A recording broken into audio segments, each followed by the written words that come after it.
Hi friends, welcome to my channel. ఇవాళ ఒక మంచి డ్రింక్ రెసిపీతో మేము ముందుకు వచ్చాను. అదేంటంటే సబ్జా గింజలతో బనానా మిల్క్ షేక్. తయారు చేసుకోవడానికి కావలసినటువంటి పదార్థాలు: ఒక పెద్ద కప్ అంటే 2 కప్పుల పాలు, ఒక 2 అరటిపళ్ళు, ఒక 2 స్పూన్ల పంచదార, ఖర్జూరాలు, కిస్మిస్, యాలకులు, జీడిపప్పు, సబ్జా గింజలు నానబెట్టినటువంటి. మనం చేసుకోవాలి అనుకున్నప్పుడు ఒక హాఫ్ అన్ అవర్ ముందు వాటర్లో నానబెడితే ఈ విధంగా అయితే ఈ సబ్జా గింజలు. మిక్సీ జార్ తీసుకుని దాంట్లో మనం కాకబెట్టి చల్లారి పెట్టుకున్నటువంటి పాలని ఇందులో వేసుకోవాలి. అదే విధంగా ఈ బనానాను కూడా ఈ విధంగా ముక్కలు చేసి వేసుకోవాలి.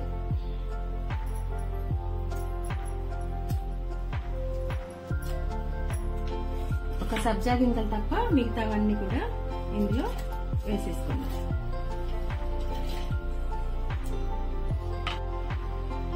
షుగర్ని కూడా యాడ్ చేస్తున్నాం. ఇప్పుడు వీటన్నిటిని కూడా నేను మిక్సీ పట్టుకొని వస్తాను. ముందుగా గ్లాస్లో కొన్ని ఐస్ క్యూబ్స్ వేసుకొని మనం మిక్సీ పట్టినటువంటి బనానా మిల్క్ షేక్ మొత్తం ఇందులో వేసుకోవాలి.